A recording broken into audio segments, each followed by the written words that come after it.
السلام علیکم دوستو، آپ دیکھ رہے ہیں ڈیلی اردو انفو۔ آج ہم شروع کرنے جا رہے ہیں ایک بہت ہی خوبصورت ناول، میری بہنوں کی بھابھی۔ لکھا ہے مومنہ جمیل نے۔ یہ ایک ناول ایک ایسے آدمی کی کہانی ہے جس نے اپنی بہنوں کی خاطر ایک انجانی لڑکی سے جبراً نکاح کیا، اور پھر وہی لڑکی بن گئی اس کی زندگی کا سب سے قیمتی جذبہ۔ کیا ہادی کا دل بدلے گا؟ کیا ظرفا محبت کرے گی؟ سب کچھ آج کی قسط میں ملے گا آپ کو۔ میرے چینل کو سبسکرائب کریں، بیل آئیکن کے بٹن کو دبائیں۔ تو شروع کرتے ہیں اس کا پہلا ایپیسوڈ۔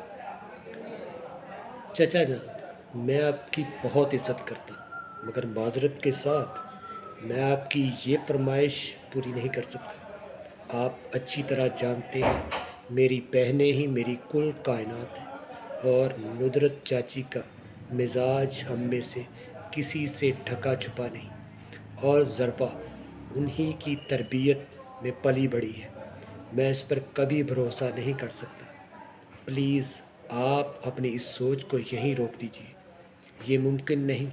اکلوتے چچا کی گزارش پر صاف صاف انکار کرتے ہوئے اسے ہرگز اچھا نہیں لگ رہا تھا، مگر وہ مجبور تھا۔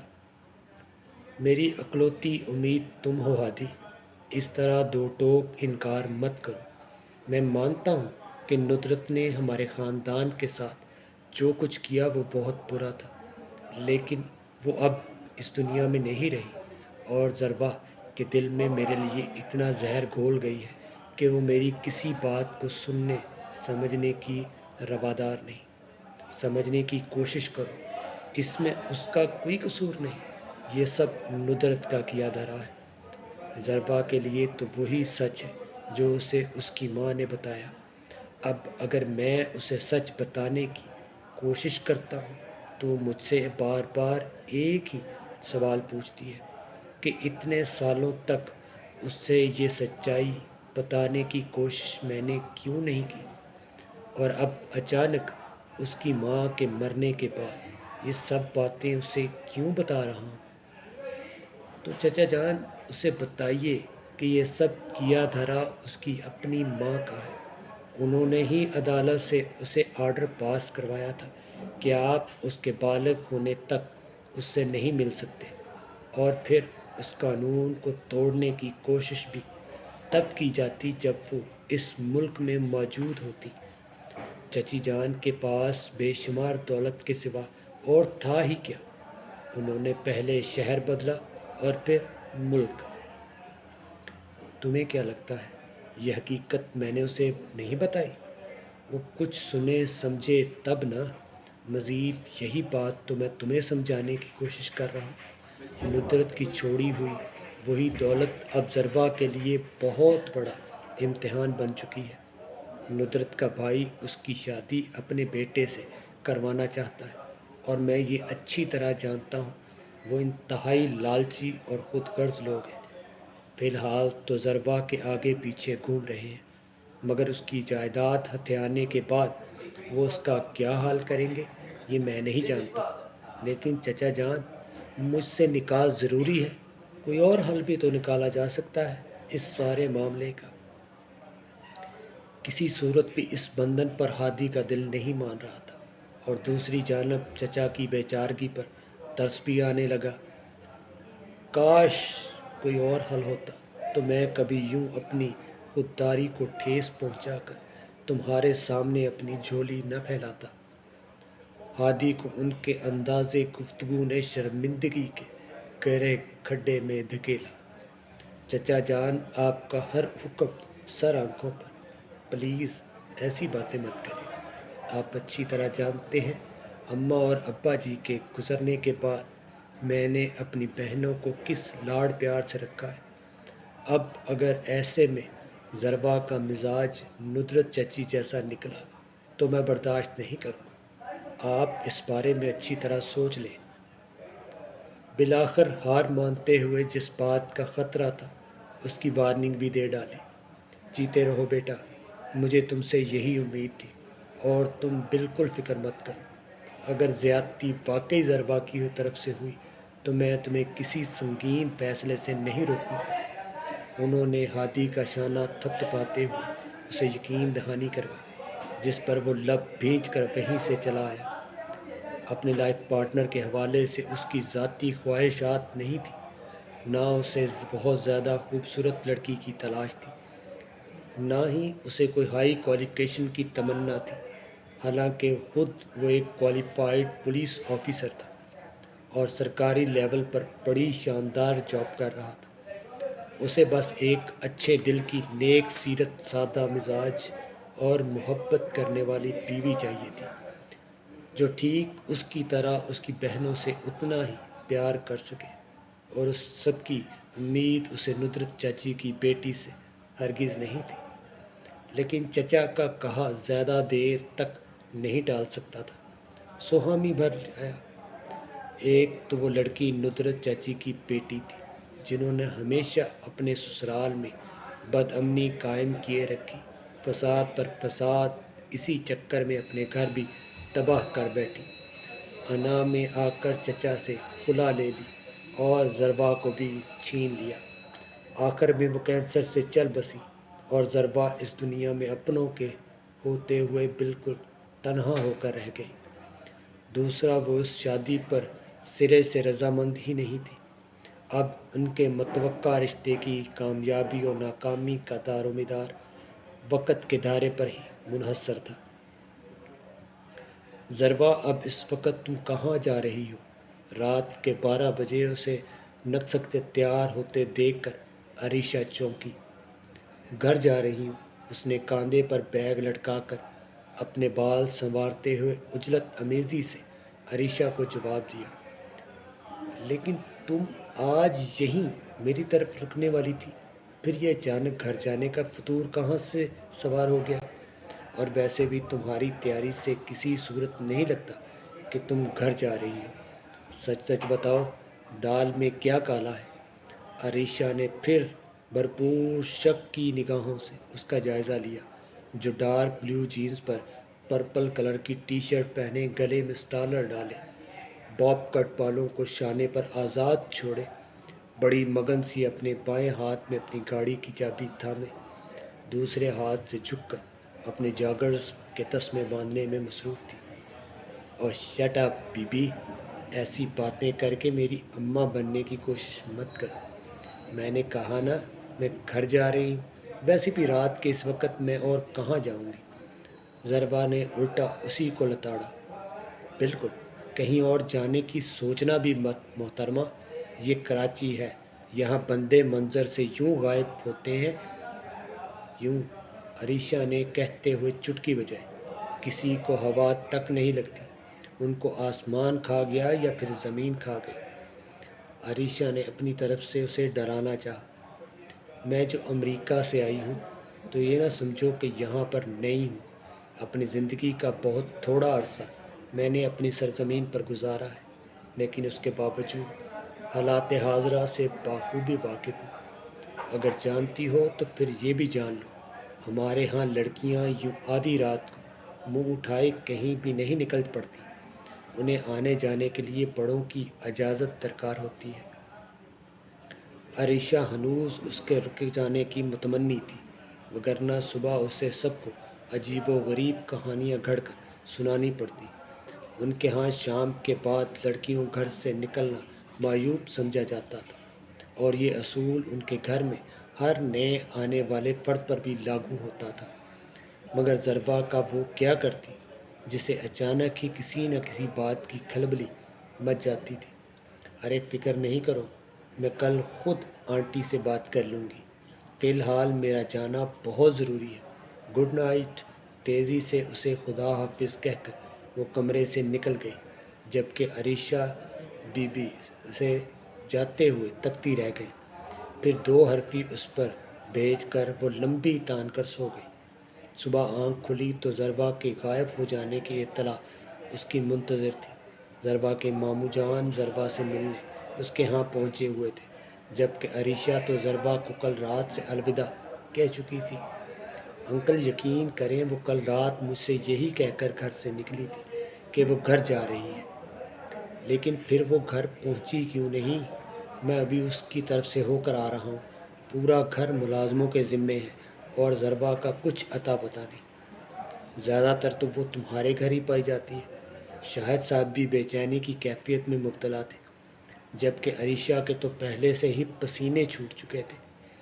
انکل سچ ہے، جب سے ضربہ کی مما کی ڈیتھ ہوئی ہے تب سے وہ تنہائی سے گھبرا کر زیادہ تر میری طرف رک جاتی ہے، مگر کل رات وہ اچانک ہی گھر جانے کی ضد کرنے لگی۔ میں نے بہت روکا مگر وہ مانی نہیں۔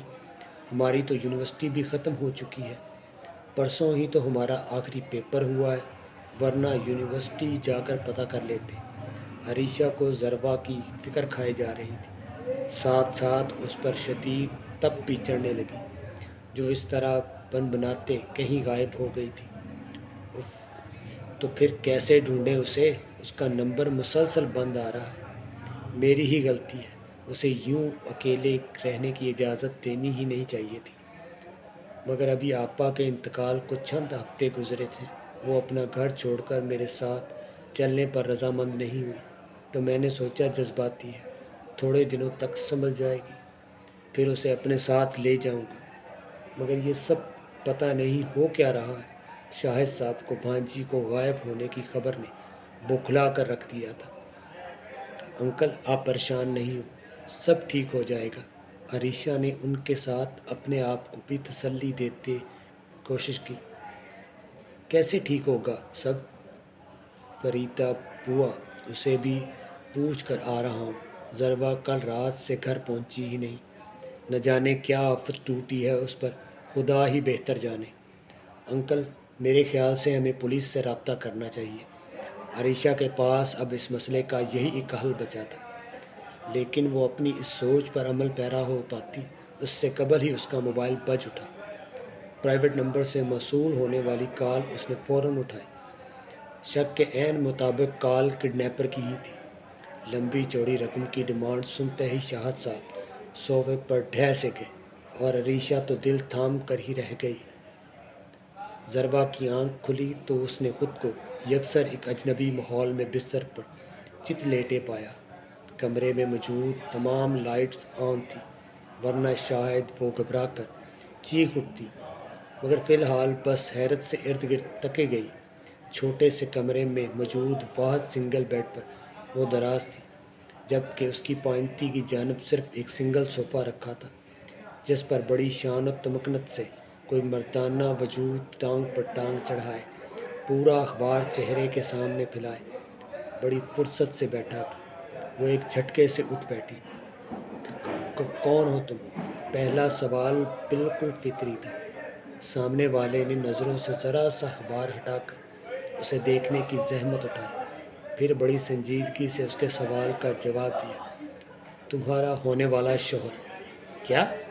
ضربہ اس جواب پر حقیقی معنوں میں چکرا گئی۔ یہ کیسا بیہودہ مذاق ہے، اور میں یہاں پہنچی کیسے؟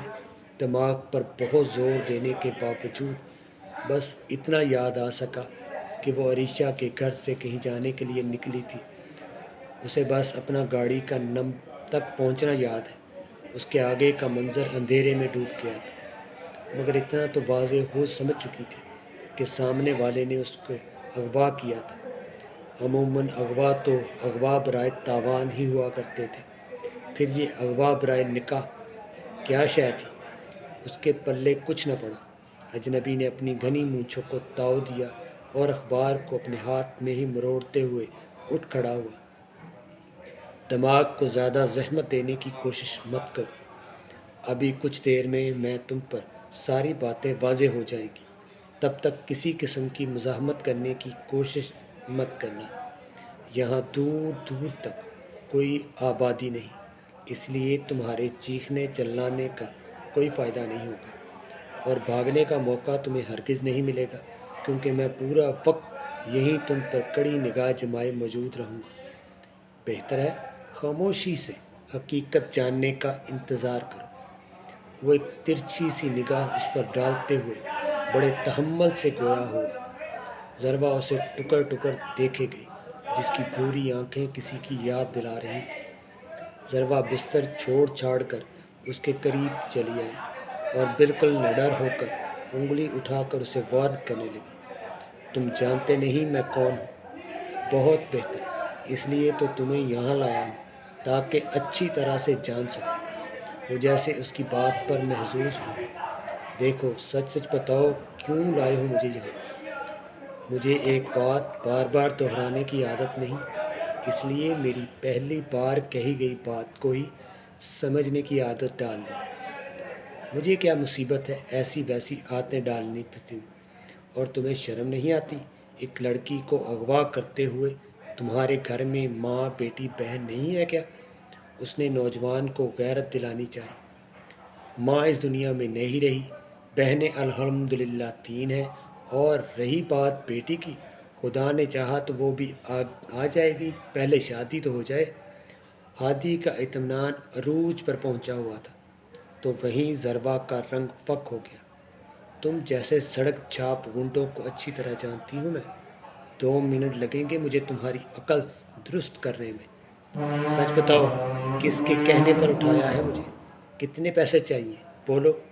ضربہ کا انداز چیلنجنگ ہوا، گویا اسے کی اصلیت جتائی ہو۔ جن کے کہنے پر تم جیسی مصیبت مول لی ہے، ان سے ملاقات کا شرف بھی تمہیں جلدی ہی حاصل ہو جائے گا، اور رقم کی ڈیٹیلز میں نے تمہارے پیارے ماموں جان کو بھجوا دی ہے۔ دیکھتے ہیں تمہاری کتنی فکر ہے انہیں، اور کیا کیا داؤ پر لگا سکتے ہیں وہ تمہاری خاطر۔ چبا چبا کر کہتے بستر پر دراز ہوتے ہوئے اس نے آنکھیں موند لی۔ ضربہ دیدے پھاڑے اسے تکتی رہی۔ 2-3 منٹ کی خاموشی کے بعد سرکتے ہوئے وہ بند دروازے تک پہنچی۔ ہوں، سوچنا بھی مت۔ چٹکنی کی جانب ہاتھ بڑھایا ہی تھا کہ اس کی سخت سی آواز گونج اٹھی۔ اس نے سیکنڈ کے 1000ویں حصے میں پوزیشن بدلی، جلدی سے اسی صوفے پر براجمان ہو گئی جہاں کچھ دیر قبل وہ چوڑا چکلا مرد بنا بیٹھا تھا۔ ٹیڑھی آنکھ سے اسے اس کی جانب دیکھا تو اس کی آنکھوں کو ہنوز بند پایا۔ بڑے کوئی ان ٹرینڈ قسم کے گنڈے ہو، اتنا نہیں معلوم جب کسی کو اپنی قید میں رکھا جائے تو اس کے زندہ رہنے کا مکمل بندوبست کیا جاتا ہے۔ تھوڑی ہی دیر گزری ہوگی جب وہ چیخ کر بآواز بلند ہوئی۔ وہ جو نیند کی وادی میں ڈوبنے ہی والا تھا، کسمسا کر کروٹ بدلتا آنکھیں وا کیے اسے سوالیہ نظروں سے تکنے لگا۔ میں ایک جیگتی جاگتی انسان ہوں اور مجھے بھوک بھی لگتی ہے، ضربہ دانت کچکچا کر بولی تو وہ اکتایا ہوا سا اٹھ بیٹھا۔ مجھے تو لگا اغوا ہونے کے غم سے تمہاری بھوک پیاس مر گئی ہوگی اور تم بھوک ہڑتال کی رسم نبھاؤ گی۔ خیر چلو میرے ساتھ۔ اٹھ کر بال سنوارتے ہوئے اس نے اسے بھی ساتھ چلنے کا اشارہ کیا۔ کدھر؟ شاہی دسترخوان پر۔ ضربہ کے سوال پر ہادی نے طنز کیا تو وہ مزید کچھ بولے بغیر اس کے ساتھ ہو لی۔ کمرے سے باہر آنے پر اسے اندازہ ہوا وہ ایک چھوٹے سے فلیٹ میں موجود تھا، جو ایک کمرے، ایک لاؤنج اور ایک چھوٹے سے کچن پر مشتمل تھا۔ کچن میں سب کچھ موجود ہے، جو جی چاہے بنا کر کھا لو۔ شاہی فرمان جاری کرتے ہوئے خود وہ کچن میں موجود ایک کرسی گھسیٹ کر بیٹھ گیا۔ کیا مطلب تمہارا؟ یعنی میں خود کھانا بناؤں؟ مارے حیرت کے ضربہ کی آنکھیں ابل پڑی۔ بھئی یہ کیسا اغوا کار تھا آخر؟ کٹو سرو کرنے کے لیے نہیں کہا، کھانا کھانا ہے تو اپنے ہاتھوں پاؤں چلانے کی کوشش کرو، مجھ سے کسی خاطر مدارت کی امید مت رکھنا۔ کھرا سا جواب پا کر وہ پیر پٹکتے ہوئے روم سائز ریفریجریٹر کی جانب بڑھی، جس کے اندر صرف انڈے پڑے ملے۔ اب آملیٹ بنانا تو اسے آتا ہی تھا، سو جلدی جلدی ہاتھ پیر چلائے اور 2 انڈوں کا چٹپٹا سا مزیدار سا آملیٹ بنا کر اجنبی کے سامنے میز پر دھر دیا۔ خود شاید وہ بریڈ گرم کرنے کے لیے ٹوسٹر کی تلاش میں نگاہیں یہاں وہاں دوڑانے لگی، مگر پھر توے پر ہی بریڈ گرم کر کے جب تک وہ فرصت سے پلٹی ہادی آدھے سے زیادہ آملیٹ سے انصاف کر چکا تھا۔ ضربا نے تڑپ کر پلیٹ اس کے سامنے سے اچک لی۔ وہ اس بے مروتی پر شانے اچکا کر رہ گیا۔ نہایت ہی بدتمیز انسان ہو تم، میرا سارا آملیٹ کھا گئے۔ ضربا کا شاید شدید بھوک سے برا حال تھا۔ ہادی کی حرکت پر صدمہ سا صدمہ ہوا۔ بدتمیز تو تم بھی ہو، اس کے ساتھ ساتھ از حد ندیدی بھی۔ ہادی نے ایک اور خطاب کو پلس کیا۔ ضربا اسے جواب دینے کی بجائے چپ چاپ بیٹھ کر ناشتہ کرنے لگی۔ ہادی فریج سے پانی کی بوتل نکال کر پانی پی رہا تھا جب ڈور بیل بجی۔ ضربا کا رواں رواں کان بنایا ہوا۔ اب کس کی آمد ہوئی تھی؟ کون تھا اس نقلی گنڈے کا سرپرست؟ اندر داخل ہونے والی پر پہلی نظر پڑتے ہی وہ شاکڈ رہ گئی۔ السلام علیکم بیٹا، کیسی ہو؟ فراز صاحب نے جوں ہی آگے بڑھ کر اس کے سر پر دست شفقت دراز کرنا چاہا، وہ بے ساختہ 2 قدم پیچھے ہٹی اور انگلی اٹھا کر انہیں مزید آگے بڑھنے سے روکنے کا اشارہ کیا۔ آنکھوں میں ایسی سختی پروئے ہوئے تھی کہ وہ ایک قدم بھی آگے نہ بڑھا سکے۔ خود ضربا الٹے قدم چلتی واپس اسی کمرے میں بند ہو گئی جہاں اسے گزشتہ رات رکھا گیا تھا۔ ہادی خاموشی سے سارا منظر دیکھتا رہا۔ آپ فکر نہیں کریں چچا جان، آج نہیں تو کل وہ آپ کے لیے بے بسی کو ضرور سمجھے گی۔ تب تک آپ کو مضبوطی سے کام لینا ہوگا۔ اس نے تسلی دی تو وہ بھی آنکھوں میں تیرتی نمی کو اندر انڈیلتے ضربا کے پیچھے چلے گئے۔ تو یہ ساری سازش آپ کی رچائی ہوئی ہے؟ انہیں اندر داخل ہوتے دیکھ کر اس کا ماتھا ٹھنکا۔ بتایا تھا مما نے مجھے، کتنے لالچی اور خود غرض انسان ہیں آپ، مگر اتنے گر جائیں گے میں نے کبھی نہیں سوچا تھا۔ وہ زرخندہ لہجے میں ان کے دل پر چھریاں چاقو چلا گئی۔ ایسا نہیں ضربا جیسا تم سمجھ رہی ہو، انہوں نے صفائی دینے کی کوشش کی۔ جیسا بھی ہے مجھے کچھ سننے اور سمجھنے کی نہیں چاہیے۔ آپ فوراً میری نظروں سے دور ہو جائیں اور اپنے اس کرائے کے گنڈے سے کہیں مجھے میرے گھر چھوڑ کر آئے۔ وہ تڑھی۔ میں تمہیں کہیں چھوڑ کر نہیں آؤں گا۔ خاموشی سے چچا جان کی ساری بات سنو، اس کے بعد فیصلہ کریں گے آگے کیا کرنا ہے۔ ہادی نے اندر داخل ہوتے ہوئے اس کی بات کا جواب دیا۔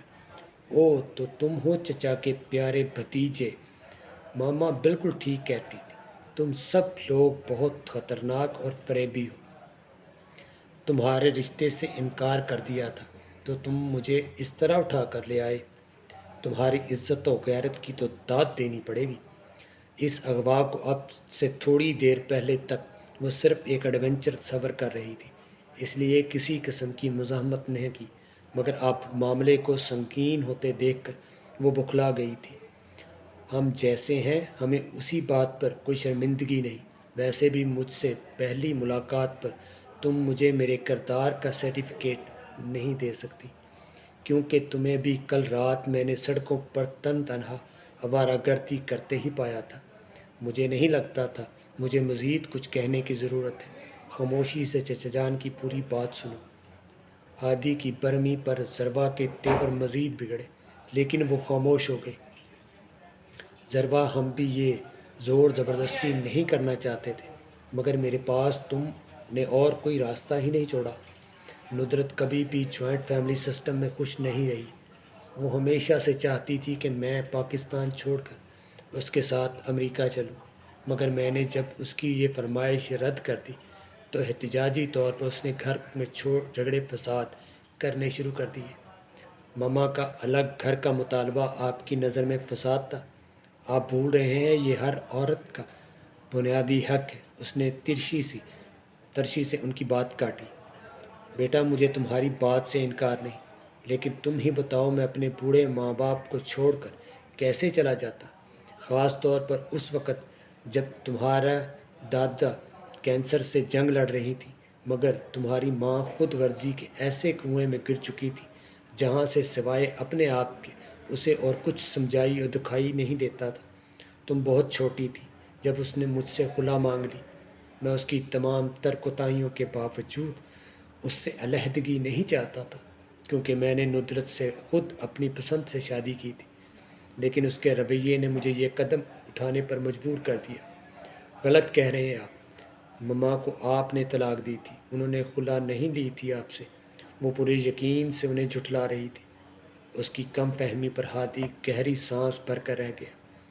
مجھے افسوس کے ساتھ کہنا پڑ رہا ہے ندرت چچی نے تمہیں جو کچھ بتایا وہ سب جھوٹ تھا۔ انہوں نے خود اپنی مرضی سے خلا سے کیس دائر کیا تھا۔ جب گھر کی بات عدالتوں تک پہنچی تو مجبوراً اپنی عزت بچانے کی خاطر چچا جان نے ان کی فرمائش پوری کر دی۔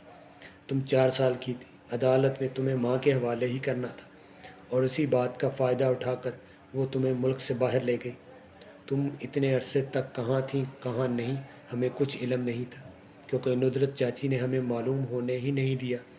ان کی نفرت نے چچا جان کو تم سے سالوں دور رکھا، اور پھر اپنی آخری دنوں میں جب وہ تمہارے ساتھ واپس لوٹی تو ہمیں تمہاری آمد کا پتہ چلا۔ اس وقت چچا جان نے تم سے رابطے کی کوشش کی، اور جب تمہارا کہیں کوئی سراغ نہیں مل رہا تھا تب بھی انہوں نے تمہیں ڈھونڈنے کی ہر ممکن کوشش کی تھی۔ میں نے چچا جان کو تمہاری یاد میں تڑپتے ہوئے دیکھا ہے، اس لیے اپنی نفرت میں اتنی اندھی مت ہو جاؤ کہ حقائق سے ہی نظریں چرا لو۔ وہ ٹھہرے ہوئے لہجے میں بولتا رہا، اور وہ چپ چاپ سنتی بھی گئی۔ آپ دونوں کا مطلب ہے میری مرحومہ ماں ساری زندگی مجھ سے جھوٹ بولتی رہی ہیں، جنہوں نے مجھے تنہا پالا، مجھے سنبھالا، زندگی کے کٹھن راستوں پر چلنا سکھایا، وہ غلط تھی۔ اور آپ سب لوگ جو مجھے ابھی بھی اچانک ملے ہیں وہ بھی زبردست تھی، وہ سب صحیح ہیں، وہ تنزیہ ہو۔ ضربہ میں یہ نہیں کہہ رہا کہ ندرت کوئی بری عورت تھی، وہ تمہاری ماں تھی، اور ماں اپنے بچوں کے لیے کبھی غلط یا بری نہیں ہو سکتی۔ میں بس تمہیں یہ سمجھانے کی کوشش کر رہا ہوں کہ تمہارا باپ بھی برا انسان نہیں ہے۔ ندرت نے تمہیں میرے حوالے سے جو کچھ کہا وہ اس نے غصے اور نفرت میں کہا، لیکن تمہیں حقائق کو خود جانچنا چاہیے، کون صحیح ہے اور کون غلط۔ اس کا فیصلہ پھر تم خود کرنا۔ ایک ہارے ہوئے باپ کی فریاد پر ضربہ کا دل پس جا، مگر ان پر کیسے بھروسہ کرتی جن کے ساتھ کے لیے وہ ساری زندگی ترستی آئی تھی؟ اپنی ان ساری باتوں کا کیا ثبوت ہے آپ کے پاس؟ کم سے کم وہ ان کی بات سننے پر آمادہ ہو گئی تھی، یہی بڑی بات تھی۔ سب سے بڑا اور با اثر ثبوت وقت ہوتا ہے ضربہ، وقت تم پر حقائق کو خود واضح کر دے گا۔ میں نے تمہارے لیے ایک فیصلہ کیا ہے جس سے سن کر وہ وقتی طور پر شاید میں تمہیں بہت جابر اور شفاق لگوں، لیکن میرا خدا گواہ ہے تمہارے محفوظ مستقبل کے لیے اس سے بہترین ساتھی تمہیں کہیں اور نہیں مل سکے گا۔ اب کے وہ پختہ لہجے میں بولتے پہلے سے کئی گنا مضبوط لگے۔ کیسا فیصلہ؟ ضربہ نے ہراساں نظروں سے انہیں دیکھا۔ اب سے کچھ دیر بعد تمہارا ہادی کے ساتھ نکاح ہے، اور یہ میرا آخری فیصلہ ہے۔ اگر تمہیں سمجھنے سمجھانے کا وقت دیا تو شاید بہت تاخیر ہو جائے، اور اپنی زندگی پر اب مجھے زیادہ بھروسہ نہیں رہا، کہہ کر وہ پشت پر ہاتھ باندھے کمرے سے نکل گئے، جبکہ وہ پتھرائی ہوئی کیفیت میں ہادی کو دیکھنے لگی، جس نے یوں شانے اچکائے گویا ہادی کسی اور کا نام ہو۔ کان کھول کر سن لو، میں تم سے ہرگز شادی نہیں کروں گی۔ وہ جارحانہ تیور لیے اس کی جانب بڑھی، اور اگر تم نے میرے ساتھ کسی بھی قسم کی زبردستی کرنے کی کوشش کی تو کیا؟ ہادی نے اس کی آنکھوں میں آنکھیں ڈال کر یوں پوچھا گویا سچ میں جاننا چاہتا ہوں کہ وہ کرے گی کیا۔ تو تو میں تمہاری زندگی کو جہنم بنا کر رکھ دوں گی، وہ چیخ کر بولی، گویا اپنی والدہ ماجدہ کے نقش قدم پر چلنے کی بھرپور تیاری ہے۔ وہ منہ ہی منہ میں بدبدایا، ضربہ کے خاک پر لینا پڑا۔ پھر وہ جو ہوا اس کے وہم و گمان سے پرے تھا۔ مولوی صاحب اور گواہ باہر آن موجود ہوئے، اور اندر انکار پر ڈٹی بیٹھی تھی۔ کس امید پر اتنی پختگی سے انکار کر رہی ہو؟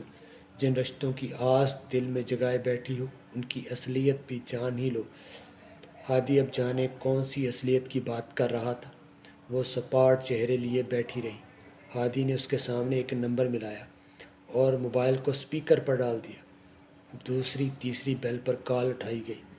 ہیلو شاہد صاحب، میں نے آپ سے کہا تھا آپ کی بھانجی میرے قبضے میں ہے۔ اب تک تو پیسوں کا انتظام کر لیا ہوگا آپ نے؟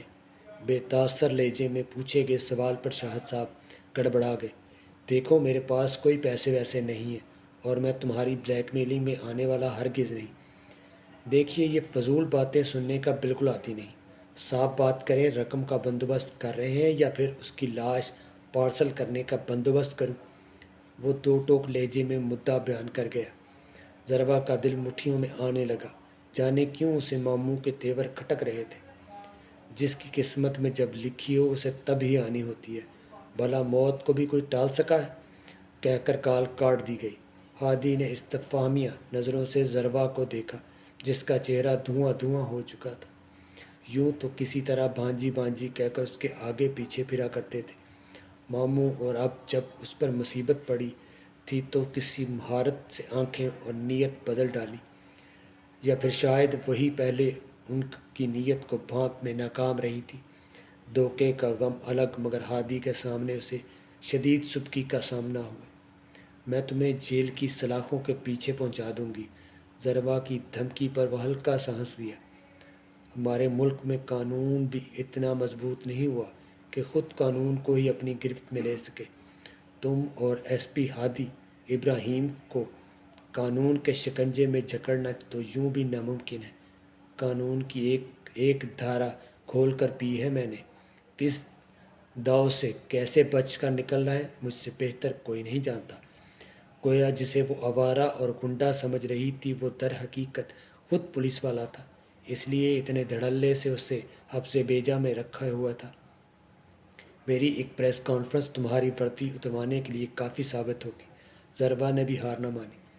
یہ پوائنٹ خاصا خطرناک ہے، مگر بھروسہ کرو اپنے جیتے جی میں تمہیں میڈیا تک پہنچنے تو دور کی بات اس قید خانے سے ایک قدم بھی باہر نکلنے نہیں دوں گا۔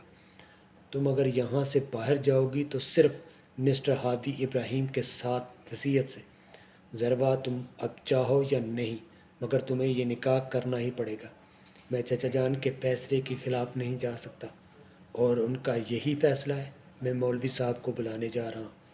اگر تم ہاں کہو گی تو آزادی کا پروانہ ملے گا۔ انکار کی صورت میں تم کبھی یہاں سے رہائی حاصل نہیں کر سکو گی۔ اب فیصلہ تم نے خود کرنا ہے۔ بیٹی کو حالات کے دار و مدار پر چھوڑ دینے سے بہتر فراز صاحب کو یہی لگا کہ وہ اس کی زندگی کے لیے ایک بہترین فیصلہ کرے، سو وہ کر گزرے۔ نہ چاہتے ہوئے صحیح، مگر ضربہ کو بھی سر تسلیم خم کرنا پڑا تھا۔